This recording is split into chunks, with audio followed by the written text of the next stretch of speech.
The marina at midnight smells like diesel fuel and broken promises. I'm hunched over the alternator of my Grady White, pretending to fix something that works perfectly fine, nursing a bourbon that tastes like regret.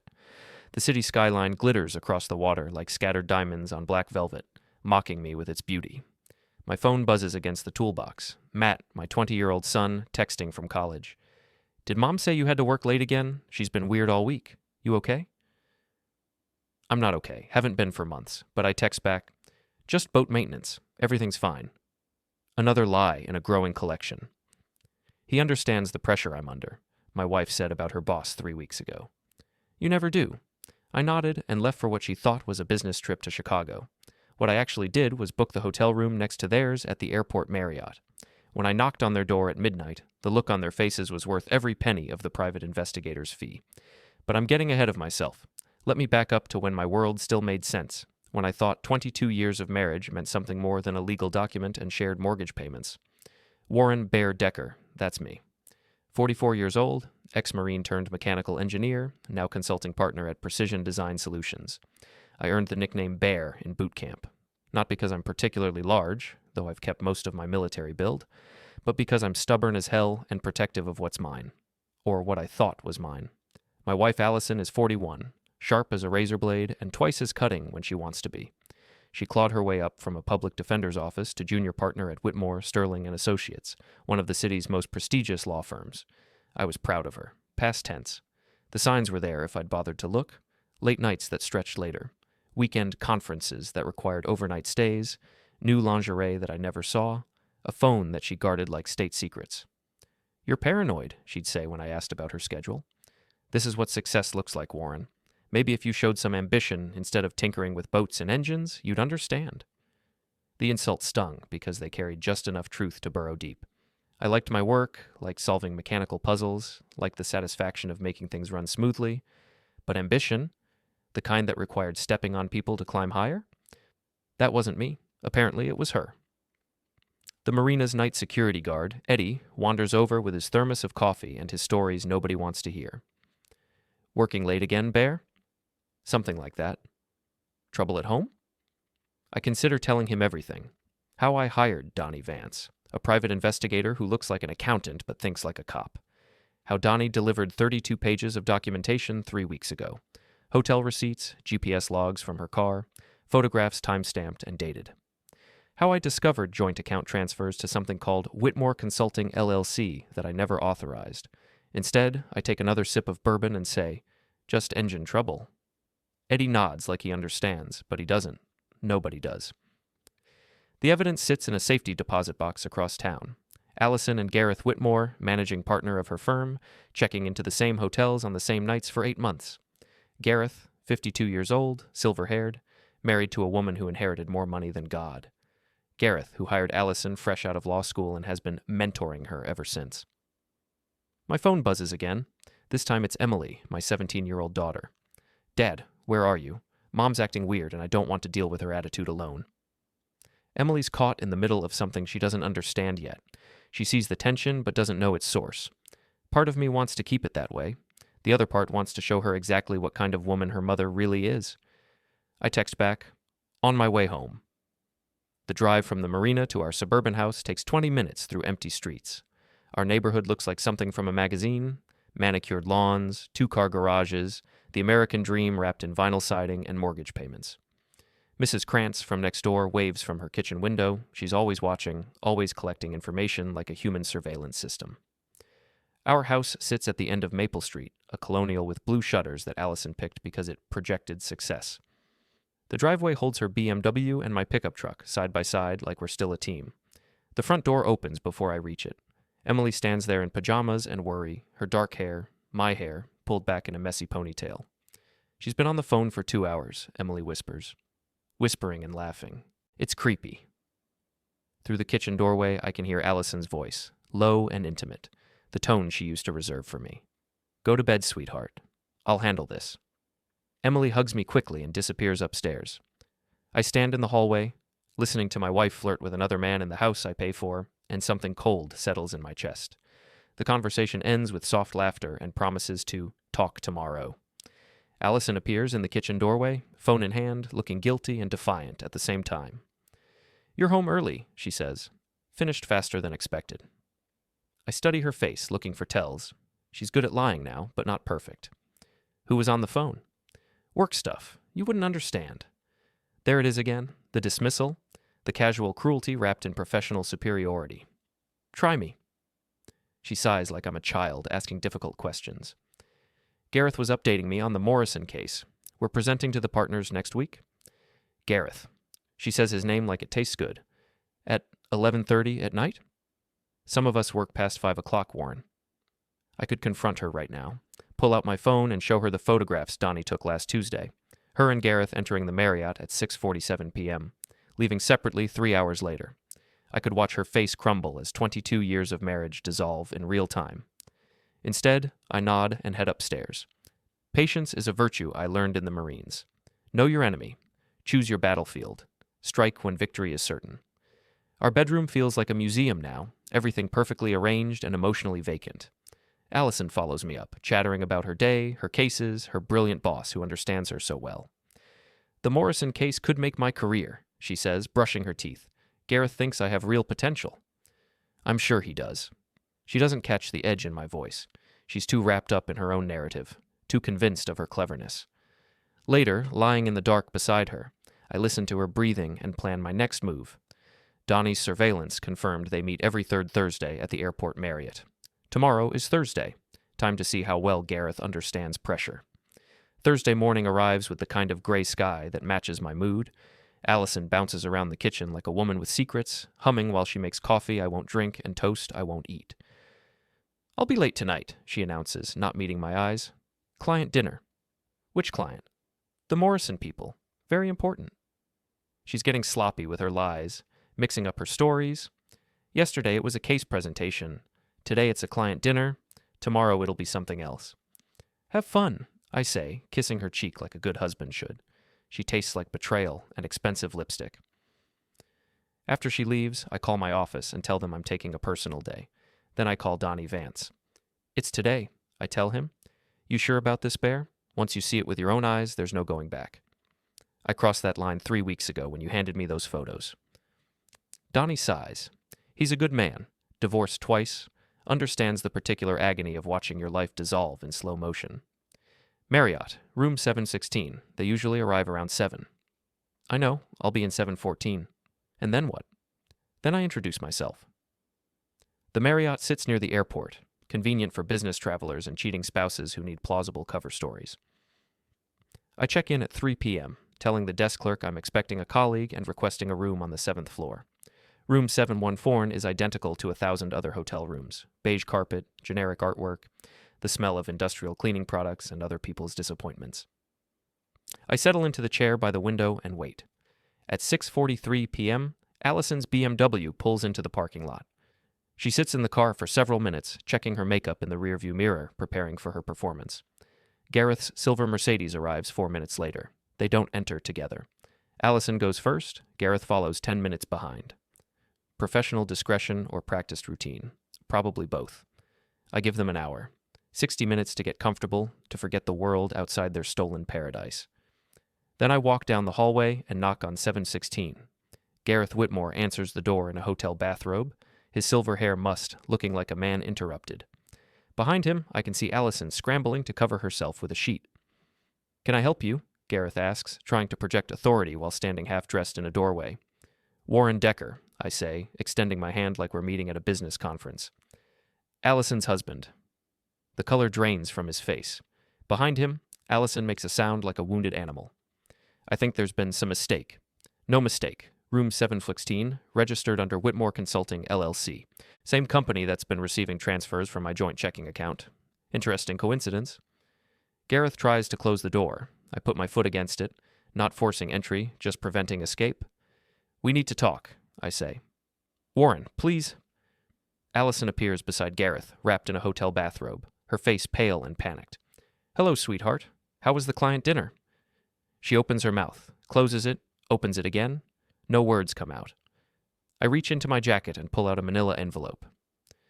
32 pages of documentation, photos, receipts, bank transfers, GPS logs.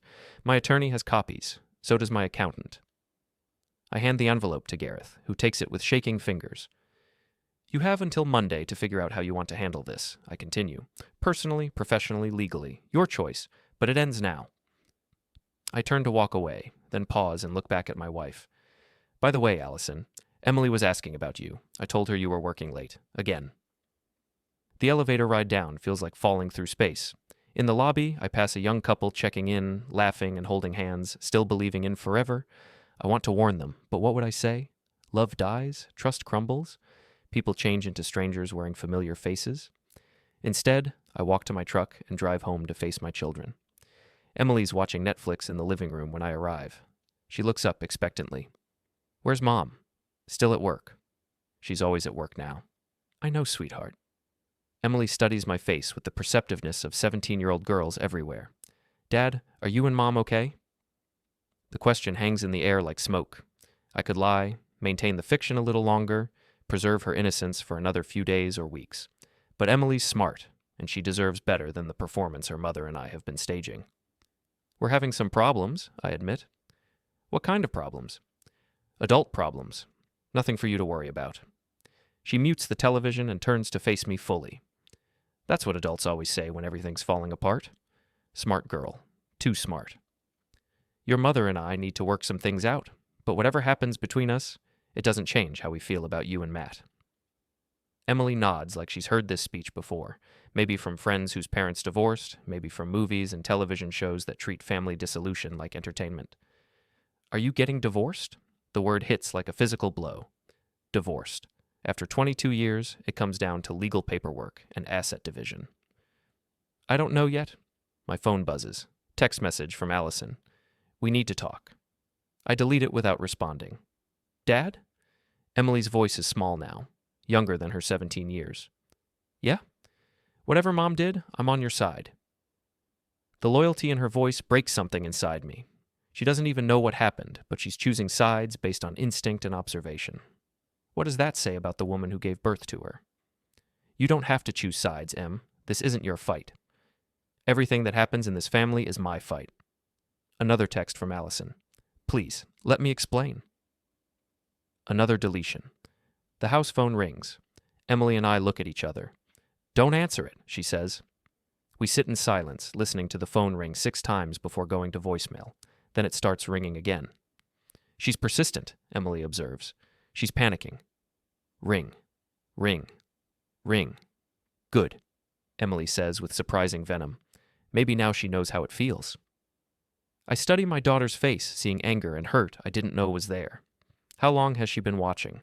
How much has she figured out on her own? The ringing stops. My cell phone immediately starts buzzing. This time I answer. Warren, thank God. We need to talk about what happened. No, we don't. You don't understand. It's not what you think. It's exactly what I think. You're having an affair with your boss. You've been lying to me for months. You've been stealing from our joint account to fund your little romance. What part am I misunderstanding? Silence on the other end. I'm coming home, she finally says. Don't. It's my house too. Then I'll leave. I hang up and look at Emily, who's been listening to my side of the conversation with growing understanding. She's cheating on you, she says. Not a question. Yeah. With her boss? Yeah. Emily processes this information with the rapid calculation of someone who's been putting puzzle pieces together for months. That's why she's been so happy lately, and why you've been so sad. I didn't realize it was that obvious. Adults think they're good at hiding things. You're not. My phone buzzes with another text, then another. I turn it off and toss it onto the coffee table. What happens now? Emily asks. I don't know. This is all new territory for me. For all of us. We sit together in the quiet house, father and daughter united by betrayal and uncertainty.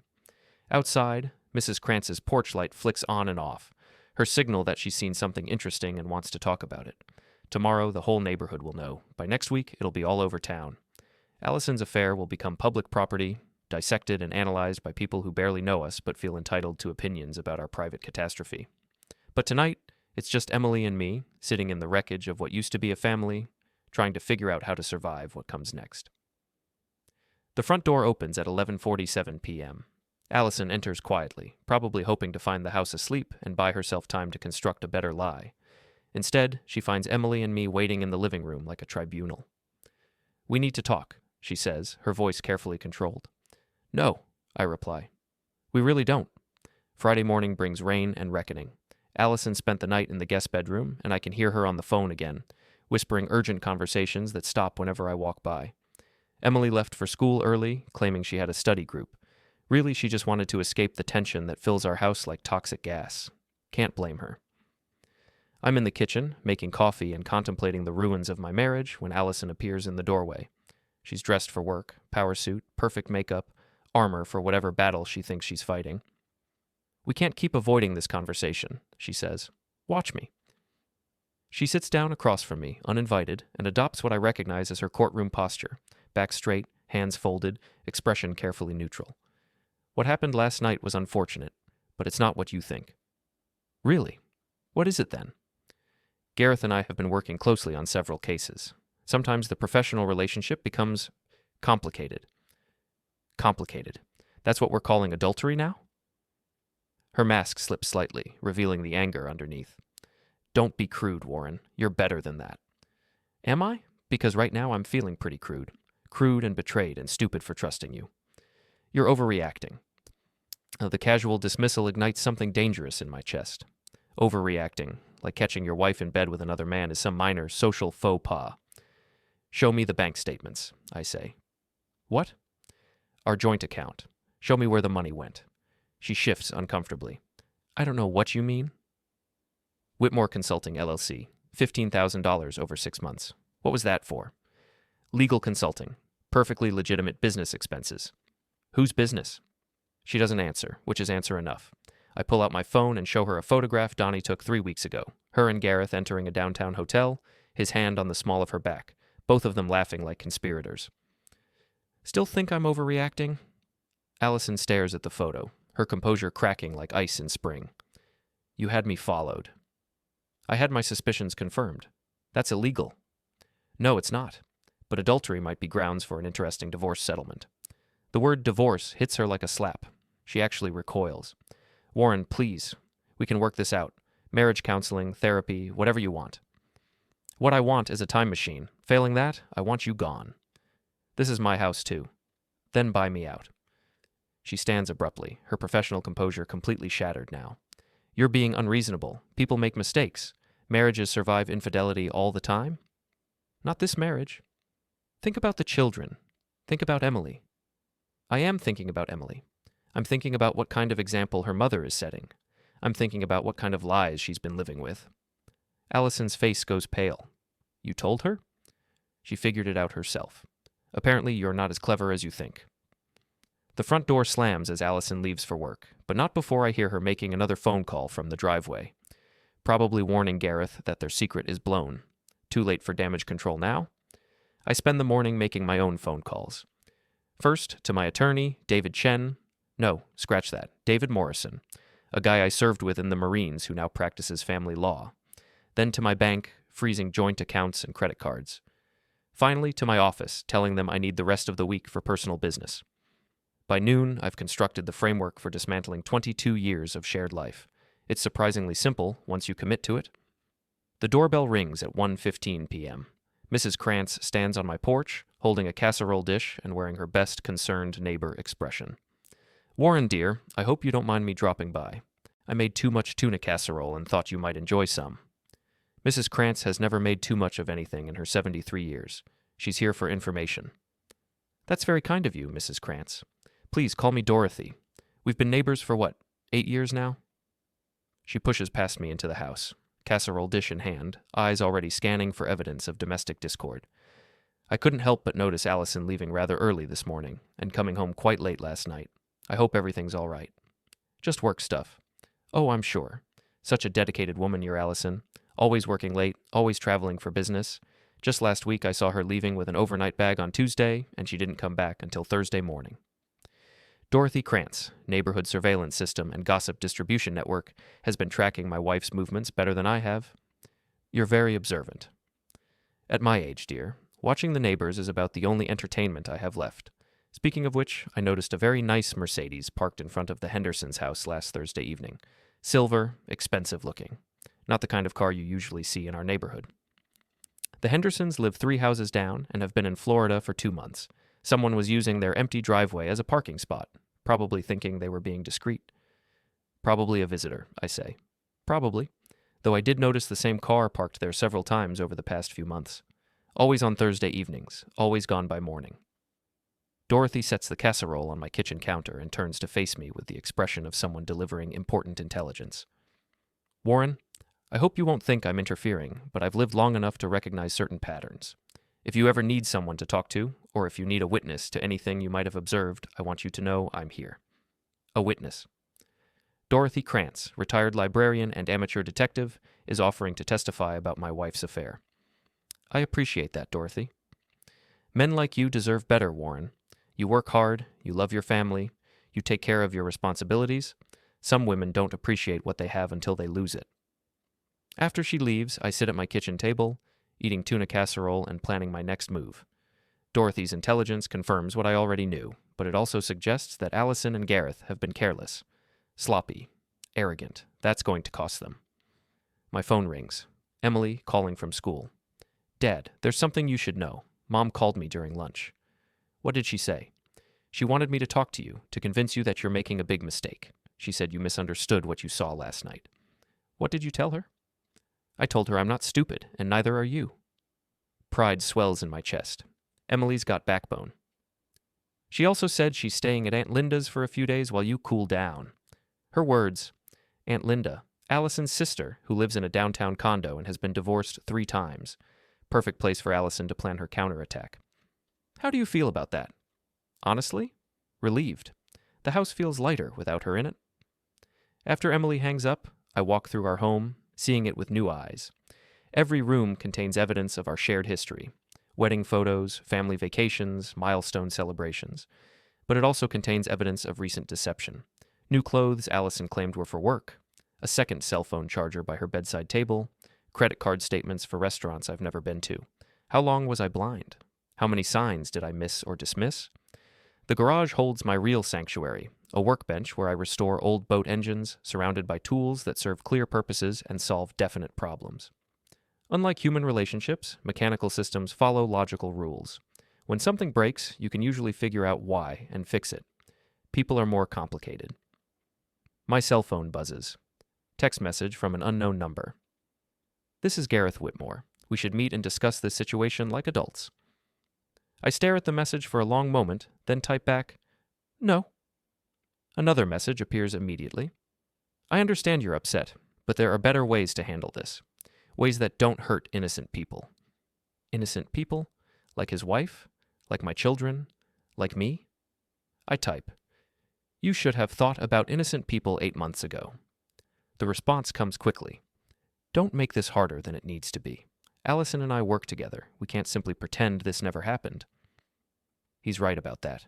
They can't pretend it never happened, but they can definitely regret that it did. I delete his number and start making plans. Saturday morning, I drive to Coach Reggie's gym on the south side of town. The building looks like a converted warehouse, which it is, and smells like sweat, leather, and honest effort. Reggie Miles runs the place like a sanctuary for men who need somewhere to hit things legally. Reggie's behind the counter, reading a newspaper and drinking coffee from a mug that says, World's Okayest Coach. He's 53, former professional boxer, built like a fire hydrant with fists. We served together in Desert Storm, back when the world made more sense. Bear, he says, looking up from his paper. You look like hell. Feel worse. Woman trouble? The worst kind. Reggie pours me coffee without asking and leads me to his office, a cluttered room overlooking the gym floor where young fighters practice combinations on heavy bags. Talk to me. I tell him everything. The affair, the confrontation, the aftermath. Reggie listens without judgment, nodding occasionally, asking practical questions. What do you want to do about it? Honestly, I want to hurt them. Both of them. I want them to feel what I felt standing in that hotel hallway. Understandable, but what are you actually going to do? That's the difference between Reggie and most people. He doesn't waste time on moral lectures or empty sympathy. He deals with reality. I'm going to destroy them. Professionally, socially, financially. I'm going to make them wish they'd never met each other. Still working on that part. Reggie refills my coffee and leans back in his chair. You know what your problem is, Bear. You're thinking like a victim instead of a predator. Meaning? Meaning you're reacting to what they did instead of controlling what happens next. They made the first move. Now it's your turn. I'm open to suggestions. Start with information. Knowledge is power, and power is leverage. He's right. I've been so focused on my own pain that I haven't considered the bigger picture. Allison and Gareth work at the same law firm. Their affair isn't just personal. It's professional misconduct that could destroy both their careers. The law firm has policies about relationships between partners and associates, I say, thinking out loud. Probably. Most companies do. And if those policies were violated, then you've got them by the throat. I spend the afternoon at Reggie's gym, working out my rage on a heavy bag while my mind works on strategy. By evening, I have the framework of a plan. Sunday, I drive to Matt's college, 2 hours north of the city. He's waiting for me in the student union, tall and serious, looking more like a man than the boy I dropped off here 2 years ago. Dad, what's going on? Emily called me, but she was pretty cryptic. I tell him the truth, all of it.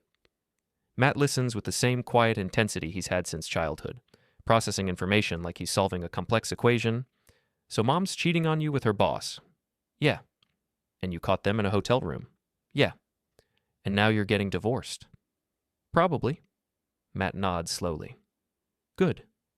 The response surprises me. Good? Dad, I've been watching you two for years. You've been miserable. She treats you like you're not good enough for her, like you're some kind of burden she has to carry.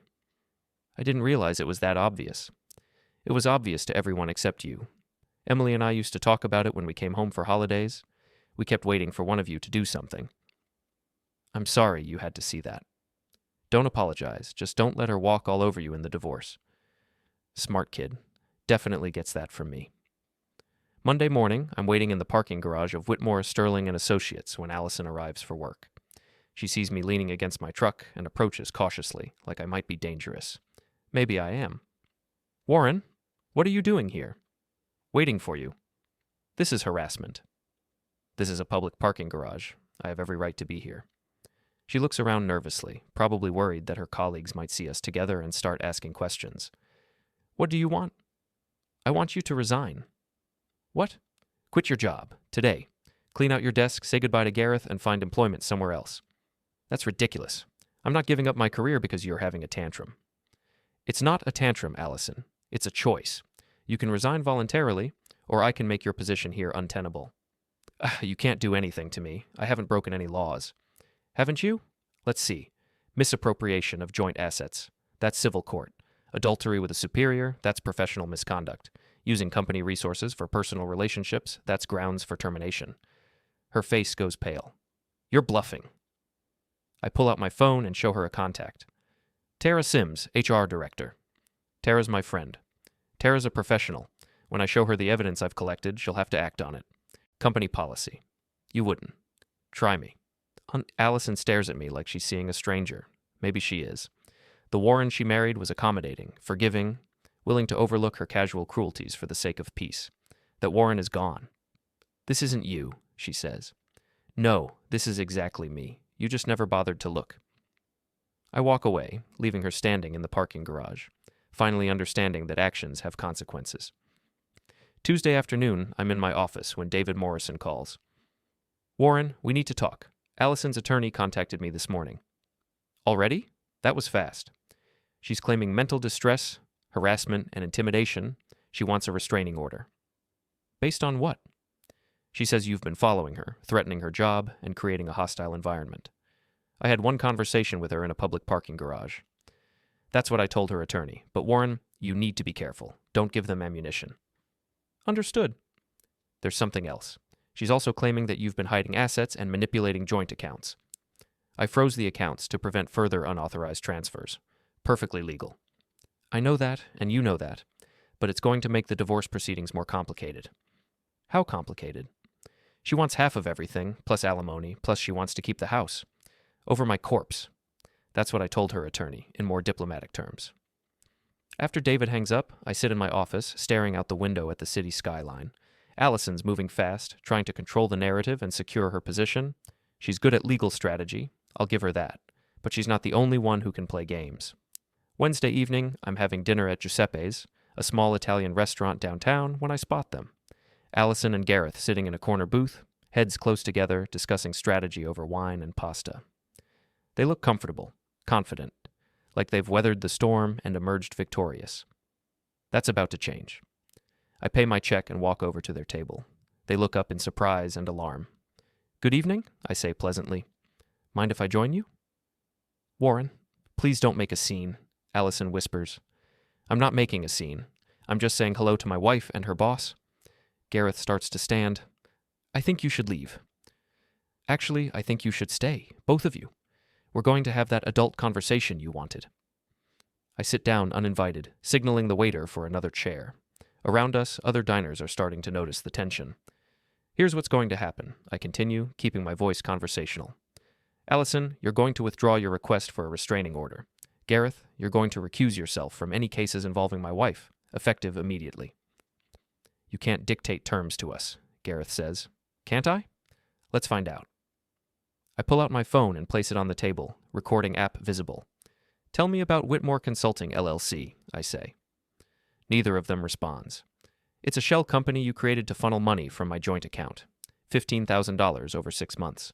What was it for? Hotel rooms, gifts, weekend getaways?" "That's a legitimate business expense," Gareth says. "For what business? What services did Whitmore Consulting provide that required payments from my personal account?" Silence. "Here's what I think happened. You two have been using company resources and my money to finance your affair. That's embezzlement, fraud, and professional misconduct. Any one of those charges could end both your careers." "You're fishing," Allison says, but her voice lacks conviction. "Am I? Tomorrow morning, I'm meeting with Tara Sims in HR. I'm bringing bank records, hotel receipts, photographs, and witness statements. By noon, this will be an official company investigation." I stand up, pocketing my phone. "Enjoy your dinner. It might be your last one together." As I walk away, I can hear them arguing in urgent whispers. The evening is about to get very interesting for both of them. Thursday morning, I'm sitting in Tara Sims's office, watching her review the evidence I've compiled. Tara is 39, sharp, professional, and thorough. She's also Allison's friend, which makes this conversation particularly delicate. "This is quite comprehensive," she says finally. "I'm a thorough person." "Warren, I have to ask, what outcome are you looking for here?" "Justice, accountability, consequences." "More specifically?" "I want them both gone, resigned, terminated, whatever it takes. They violated company policy, misused resources, and committed professional misconduct. In any other context, they'd be fired immediately." Tara closes the folder and looks at me directly. "You understand that pursuing this will destroy Allison's career. She destroyed her own career when she decided to sleep with her boss. And you're okay with that?" "I'm okay with people facing the consequences of their choices." Tara nods slowly. "I'll need to present this to the partners. They'll want to conduct their own investigation."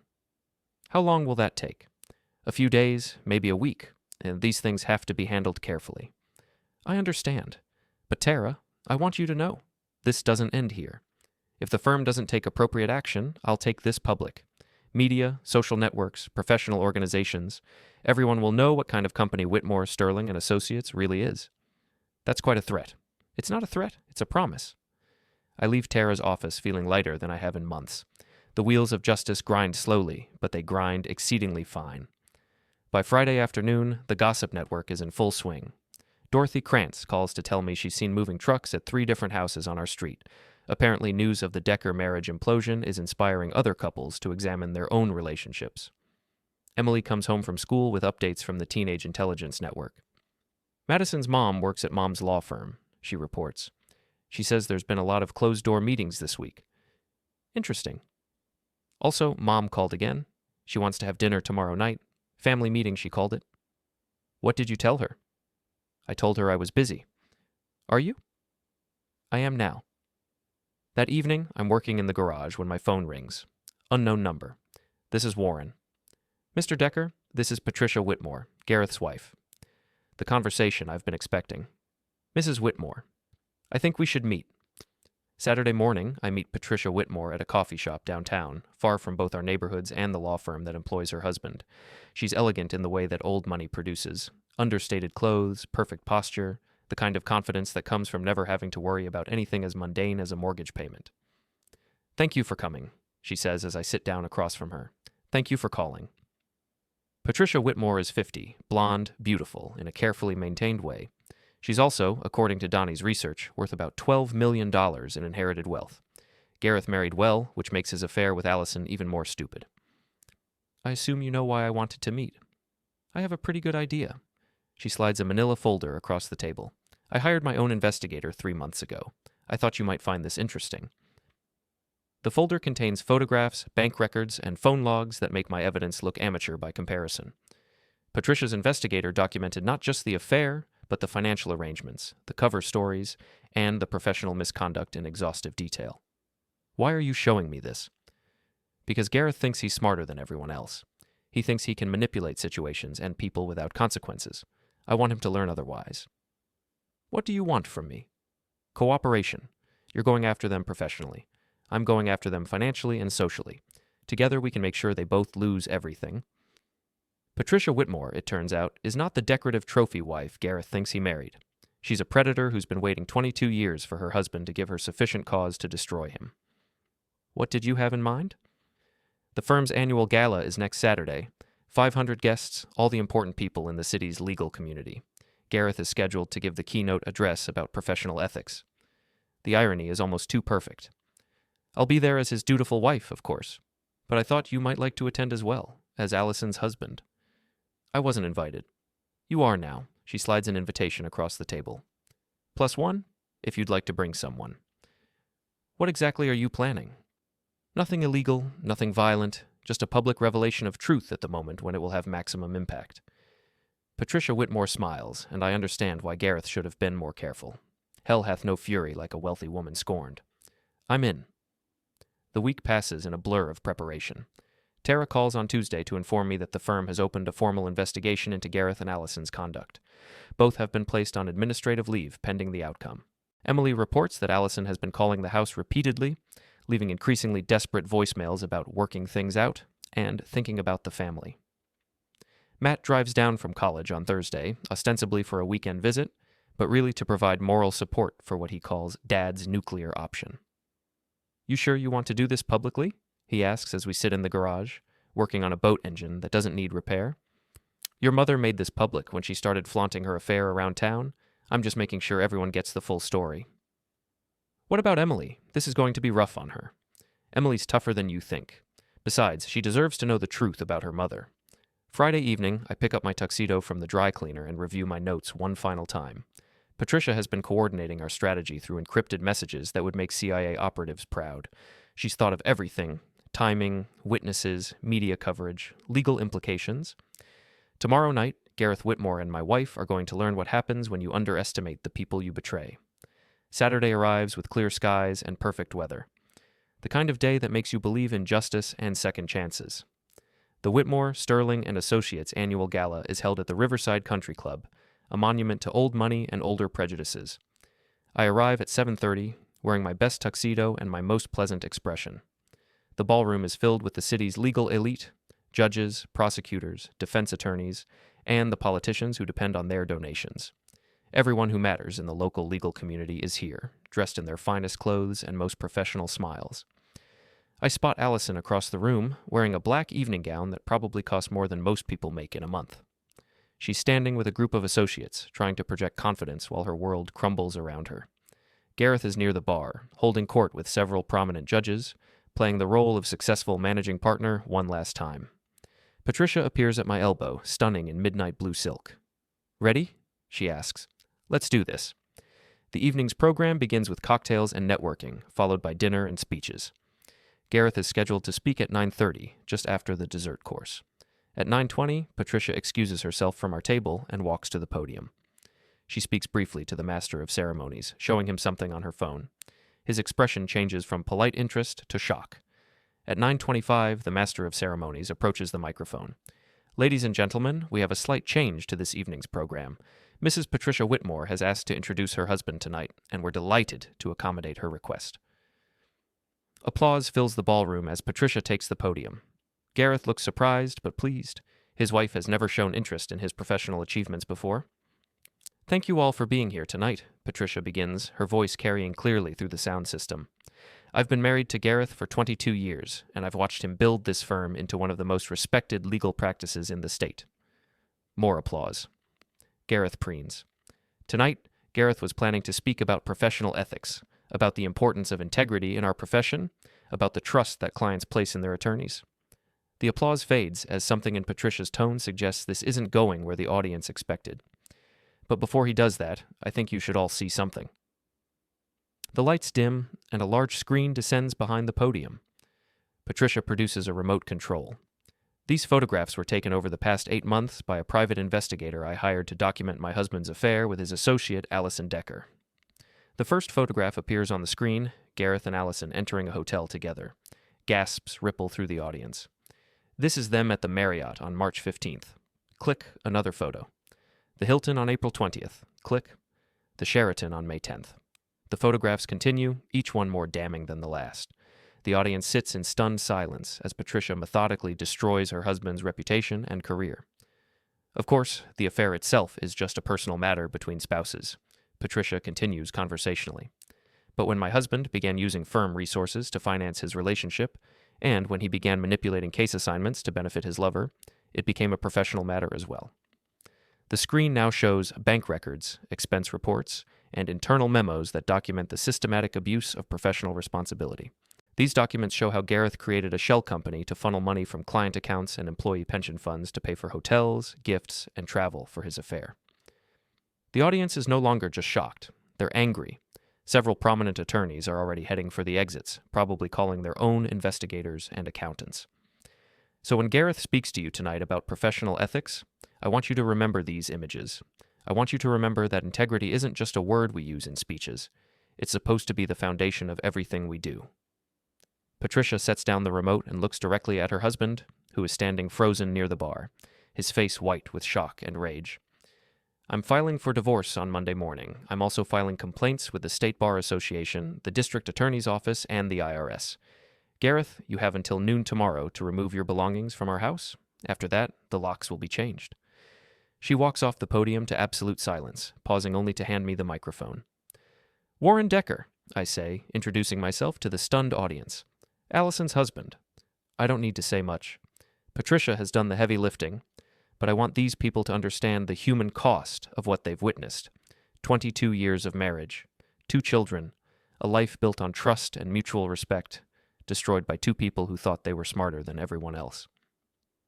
I look directly at Allison, who is standing near the exit, tears streaming down her face.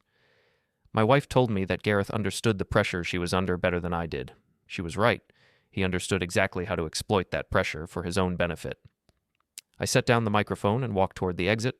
The ballroom remains silent except for the sound of chairs scraping as people begin to leave. In the parking lot, Patricia is waiting by my truck. How do you feel? She asks, like I can finally breathe again. Good, because this is just the beginning. She's right. Over the next few weeks, the scandal explodes across the city's legal community. Gareth is disbarred, investigated for embezzlement, and becomes a social pariah. Allison loses her law license, her job prospects, and most of her friends. The divorce proceedings are swift and brutal. Allison gets nothing, no alimony, no house, no retirement funds. The prenuptial agreement she insisted on 22 years ago, designed to protect her assets from my lower-class background, instead protects my assets from her professional misconduct. Emily moves in with me permanently. Matt finishes college and starts law school, determined to restore honor to the family name in the legal profession. I keep the house, the boat, and my self-respect. 6 months later, I'm sitting on my dock at sunset, drinking bourbon and watching the city lights reflect on the water. My phone buzzes with a text from an unknown number. This is Allison. I know you probably don't want to hear from me, but I wanted you to know I'm sorry for everything. I read the message twice, then delete it without responding. Some apologies come too late to matter. The sun sets behind the city skyline, painting the sky in shades of orange and red. Tomorrow will bring new challenges, new possibilities, new chances to build something better from the ruins of what came before. But tonight, I'm exactly where I want to be. Alone on my boat, master of my own destiny, finally free from the lies that nearly destroyed me. The marina is quiet except for the gentle lapping of waves against the hulls of sleeping boats. In the distance, I can hear the sounds of the city. Traffic, sirens, the endless pulse of human ambition and folly. But here on the water, surrounded by the honest simplicity of wind and tide, I've found something I thought I'd lost forever. Peace.